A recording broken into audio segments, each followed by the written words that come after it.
Hi all. So I'm going to do something a little bit different today. So it's no secret that Omega has announced a new Speedmaster. It is a white dial. There were some rumors of this a long time ago when I think it was spotted on Daniel Craig's wrist. And there were rumors that Omega was going to release a white dial Speedmaster. I just wanted to share my thoughts and go over what's been going through my mind. As you already know, I have the Black Dial Speedmaster Professional. If you have not seen my unboxing video for this, please click the link and you'll be able to go see it. As far as this watch, this is very classic. There is the historical context behind it, and I do think that the black and white, the dial and the bezel, work very well. It also works very well with the bracelet. Because the dial is also black, it actually accentuates the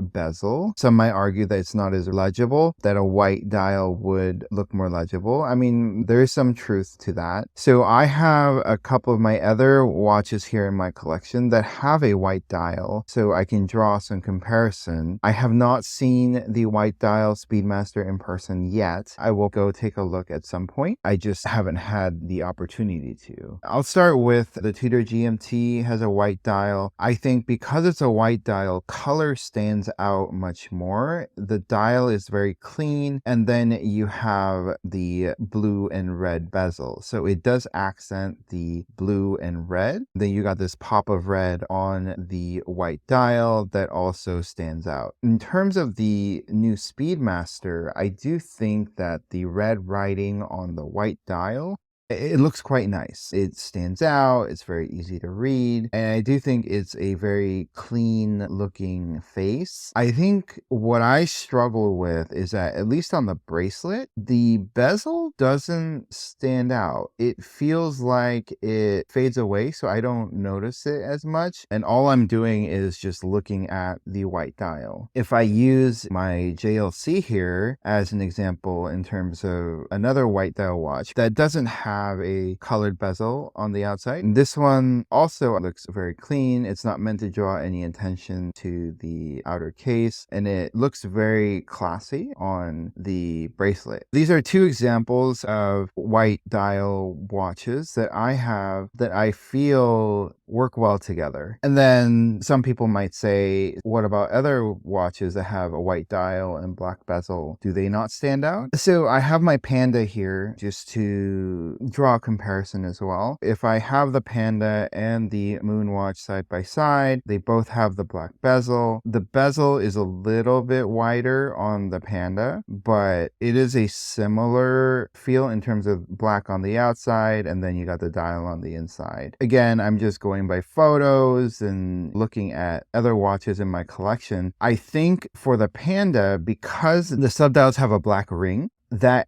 actually helps the black bezel to stand out. And for the Speedmaster, it doesn't have that. The subdials and the dial itself are all white. It's got the red writing and then the black writing. I don't know, something about it, it just doesn't stand out and fades away. This might be an unpopular opinion, and that's fine, right? This whole hobby is about what you like and what you love. Looking at my collection, looking at the photos, browsing Omega's site, and seeing other reviews, at least on a bracelet, the white dial Speedmaster doesn't excite me as much. That doesn't mean I don't like the watch. Actually, if you look at other strap options, they actually are better, in my opinion. If you look at the different strap options, there's two other ones. There is the leather strap, which is black, and then there's also the rubber strap, which is also black. I'll start with the rubber strap. So I don't really like the look of the rubber strap, the lines running through it. It doesn't look